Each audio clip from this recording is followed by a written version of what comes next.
Welcome साथियों। तो आज का वीडियो इसलिए इम्पोर्टेंट है क्योंकि हम बात करने वाले हैं यूपीटीपीएससी की एक महत्वपूर्ण भर्ती जिसको कहते हैं कनिष्ठ सहायक।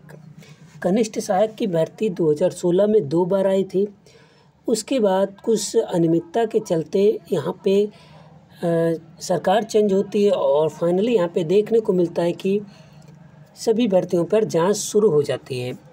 और इसके बाद 2019 में एक भर्ती आती है कनिष्ठ सहायक की, जिसमें कि 1400 के समथिंग पद देखने को मिले हैं। तो ये भर्तियां 2016 की 2 और 2019 की एक कंप्लीट हो चुकी हैं। हालांकि अभी कुछ विभागों में ज्वाइनिंग होनी बाकी है। तो फिलहाल यहाँ पे इनका आयोग से नाता टूट चुका है और फाइनली इनका काम विभागों के ऊपर चल रहा है। ठीक है, कुछ लोगों की ज्वाइनिंग हो चुकी है, कुछ लोगों की ज्वाइनिंग इसी मंथ या अगले मंथ हो जाएगी। तो आज जो हम बात करने वाले हैं कनिष्ठ सहायक भर्ती 2022 में जो अभी वैकेंसी निकली थी, पीईटी परीक्षा पहली बार लागू हो रही कनिष्ठ सहायक पे ध्यान रखिएगा। जब 2019-2016 की भर्ती हुई तब पीईटी परीक्षा का कोई कॉन्सेप्ट नहीं था और फाइनली ऐसे ही डायरेक्ट पेपर होता था। उसके बाद जो फिज़िकल टाइपिंग टेस्ट होता था, उसके बाद बात करें तो डीवी होता था। मगर इस बार थोड़ा चेंजेस देखने को मिले हैं। पीईटी परीक्षा के आधार पे यहाँ पे शॉर्ट लिस्टिंग होनी है। जो कैंडिडेट पीईटी परीक्षा में जो कैंडिडेट शामिल हुए हैं 2021 में, उनको यहाँ आवेदन करने का मौका मिला था और इन्हीं में से कैंडिडेट शॉर्ट लिस्ट होंगे और शॉर्ट लिस्ट वाले कैंडिडेट यहाँ पे परीक्षा दे सकते हैं। उनको 200 रुपये की फ़ीस पेमेंट करनी पड़ेगी, जो कि हर कैटेगरी के लिए सेम रखी गई है। तो अगर हम बात करें यहाँ पे इस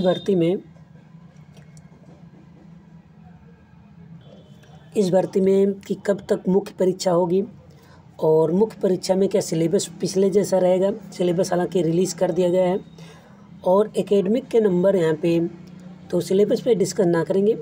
एकेडमिक नंबर का लोचा यह है कि शासन को यूपीटीपीएससी ने एक रिक्वेस्ट भेजी है, ठीक है, जिसमें उन्होंने कहा है कि एकेडमिक को हटाया जाए, क्योंकि पिछली बार जब भर्ती आई 2019 में एकेडमिक के चलते यहाँ पे एक दिक्कत यह आई कि इलाहाबाद हाई कोर्ट में यहाँ पे रिट याचिका 0475 कुछ ऐसे थी, ठीक है, 15,787/2019। अगर ये सर्च करेंगे आप इलाहाबाद हाई कोर्ट की स्पेशल अपील के अंतर्गत, तो आप देखेंगे कि यहाँ पे जो है ये एक कोई यादव जी हैं, उन्होंने यहाँ पे रिट फाइल की थी कि उन्होंने कहा था कि यहाँ पे जो एग्ज़ाम है उसमें एकेडमिक नंबर ना जोड़े जाएं। इसी को ध्यान में रखते हुए यूपीटीपीएससी भी इस पे काम कर रही है और फाइनली ऐसा ही लगता है कि शासन के द्वारा भी इसके लिए अप्रूवल मिल जाएगा।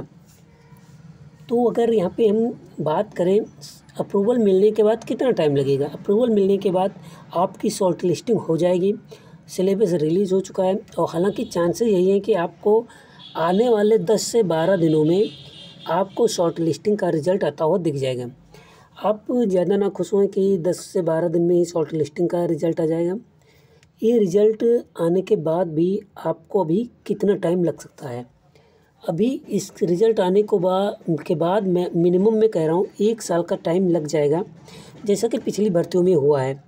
पिछली भर्तियाँ हालांकि 5-5 साल लेट रही हैं, 7-7 साल, मगर इसमें 1 साल अभी और लगेगा, क्योंकि आप अभी देखेंगे कि ये शॉर्ट लिस्टिंग होगी 2 से 3 महीने में आपको एग्ज़ाम देने का मौका मिलेगा। उसके बाद एग्ज़ाम देने के बाद आपको टाइपिंग के लिए बुलाया जाएगा, जिसमें कि 3-4 महीने का गैप यहाँ पे देखने को मिलेगा। मिनिमम की बात कर रहे हैं, 3-4 महीने लग जाएंगे, ठीक है। 3 महीने इधर रख लीजिए, 3 महीने आगे रख लीजिए। फिर डीवी के लिए भी 3 महीने का टाइम दिया जाएगा। डीवी लगभग 1-1.5 महीने चलेगी। उसके बाद यहाँ पे डीवी के बाद फिर 3-4 महीने बाद यहाँ पे रिज़ल्ट आएगा और उसके बाद 6 महीने बाद ज्वाइनिंग होगी। मैंने यहाँ पे कम बताया, तब मान के चलिए कि 1.5 साल लगने वाला है, इस भर्ती में।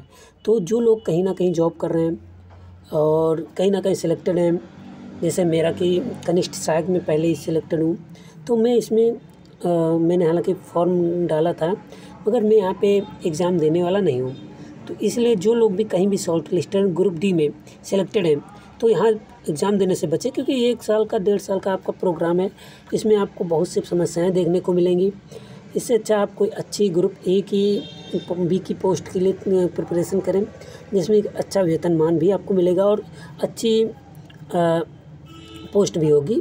ठीक है, जैसे कि पीसीएस ले लीजिए या फिर कई अन्य वैकेंसीज आती हैं, तो उनके लिए आप प्रिपेयर कर सकते हैं। मगर मैं यहाँ पे करूँ तो मेन एग्ज़ाम डेट क्या रह सकती है?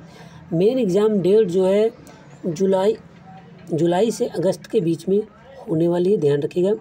जुलाई से अगस्त के बीच में यहाँ पे मेंस एग्ज़ाम की डेट आती हुई दिख जाएगी, क्योंकि अभी शॉर्ट लिस्टिंग का आएगा।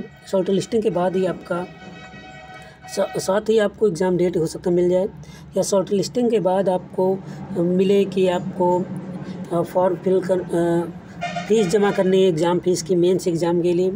ठीक है, इसको मेंस नाम दिया गया है। पीटी स्कोर कार्ड के आधार पर जो कैंडिडेट शॉर्ट लिस्ट होते हैं उनको मेंस के लिए माना जाता है कि मेंस के लिए शॉर्ट लिस्ट हो गए हैं। जैसा कि लेखपाल भर्ती में भी इसी तरीके से हुआ, कई भर्तियों में इस तरीके से हुआ है और इसमें भी इसी तरीके से होगा। तो उसके बाद मान के चलिए कि आपका एकेडमिक नंबर वाला सिस्टम भी ख़त्म होने वाला है। तो जिनके एकेडमिक कम हैं, परेशान हैं, तो वो अपने आप को सेफ समझ सकते हैं कि उनको जो है एकेडमिक का टेंशन नहीं लेना है। और अंतिम रूप से चयन होने के वालों की अगर बात करें, कब तक चयन होंगे, तो चयन जो है 1.5 साल लग सकता है। फाइनली मैक्सिमम बता रहा हूँ, हो सकता है कम जल्दी भी हो जाए। अगर आयोग चाहता है कि जल्दी किया जाए तो हो सकता है जल्दी हो जाए, मगर मैक्सिमम चांस है कि 1.5 साल में मान के चल रहा हूँ कि लगता है। ठीक है, हम लोगों का कोविड के टाइम टाइपिंग हुआ था, उसके बाद अब जाके 1 मार्च को समथिंग रिजल्ट आया है डिपार्टमेंट प्रेफरेंस का। ठीक है, डिपार्टमेंट अलॉटमेंट का। तो उसके बाद यहाँ पे आयोग का काम ख़त्म हो चुका है और जो भर्ती के विभाग हैं वहाँ से काम आगे के होने शुरू हो चुके हैं। तो यहाँ अंतिम रूप से चयन कब तक होगा, तो 1.5 साल लग जाएगा। मान के चलिए कि 2024 लास्ट तक या फिर दीपावली के पहले हो सकता है आपको गुड न्यूज़ मिल जाए। ठीक है, मगर यहाँ पे अभी बात करें कितने कैंडिडेट शॉर्ट लिस्ट होंगे। शॉर्ट लिस्ट होने वालों की अगर बात करें तो कैंडिडेट यहाँ पे शॉर्ट लिस्ट होंगे लगभग 12,000। मैं मान के चल रहा हूँ 12,000 होने ही होने। और सभी कैंडिडेट जितने भी शॉर्ट लिस्ट होंगे सभी को टाइपिंग के लिए बुलाया जाएगा। टाइपिंग में बुलाए जाने के बाद मैक्सिमम चांसेस हैं कि सभी की डीवी हो। ठीक है, हालांकि एकेडमिक हट गया है तो इसलिए डीवी सभी की ना होते हुए 3 गुना अभ्यर्थियों की डीवी हो सकती है जो लोग पास होंगे टाइपिंग में। 12,000 में मान के चलिए कि 10,000 कैंडिडेट एलिजिबल होते हैं, मतलब कि एग्ज़ाम देते हैं, जिसमें कि 6,000 कैंडिडेट टाइपिंग पास करते हैं। तो 1200 का 3 गुना अगर बात करें 3600, तो 3600 के आसपास कैंडिडेट को डीवी के लिए बुलाया जाएगा। हालांकि 2 गुना ही बुलाए जाने का सिस्टम है, मगर 3 गुना भी हो सकता है। ठीक है, 2.5 से 3 गुना भी बुलाए जा सकते हैं। तो यहाँ पे जो कैंडिडेट हैं 3500 के आसपास आपको बुलाते हुए दिख जाएंगे। उसके बाद 3500 में डीवी होगी। डीवी के बाद जो कैंडिडेट सेलेक्ट होंगे, ठीक है, सेलेक्ट होंगे उनका सिलेक्शन का रिजल्ट आएगा और डीवी के साथ ही आपको डिपार्टमेंट प्रेफरेंस का डिटेल भी भरने के लिए पूछा जाएगा। तो जिस विभाग को आपको लगता है कि अच्छा है उसके बारे में आप भर सकते हैं। तो उसको भरने के बाद आपको फाइनल रिजल्ट के 2-3 महीने बाद आपको डिपार्टमेंट अलॉटमेंट मिल जाएगा और फाइनली आप सर्विस में जाने योग्य बन जाएंगे। तो मुझे लगता है कि जो कुछ भी मैंने बताया है यूज़फुल ज़रूर होगा। और जो भी कोई परेशानी लगती है, क्योंकि मैं ऑलरेडी सिलेक्टेड हूँ कनिष्ठ सहायक भर्ती में, तो एक एक्सपीरियंस है और 2016 से मैं यहाँ पे इस सेक्टर से जुड़ा हुआ हूँ। ऑफिसेस की भी तैयारी चल रही है फ़िलहाल, मगर यहाँ पे मेरा सिलेक्शन हो गया, जो कि अब मैं यूपीटीपीएससी की किसी भी भर्ती में आवेदन करने से बचूँगा। ठीक है, और फाइनली यूपीपीएससी के लिए मैं प्रिपेयर कर रहा हूँ। आप लोगों की दुआ रही तो ज़रूर कुछ ना कुछ फ़ायदा ही होगा। तो मिलते हैं नेक्स्ट वीडियो में, तब तक के लिए नमस्कार। आप लोग भी तैयारी करते रहें और अच्छे से इस एग्ज़ाम को निकालें। पेपर कठिन नहीं है, बस तैयारी आपको सही से करनी है। मिलते हैं नेक्स्ट वीडियो में, तब तक के लिए नमस्कार और आप लोगों को अग्रिम शुभकामनाएँ एग्ज़ाम की और बेस्ट ऑफ लक। धन्यवाद।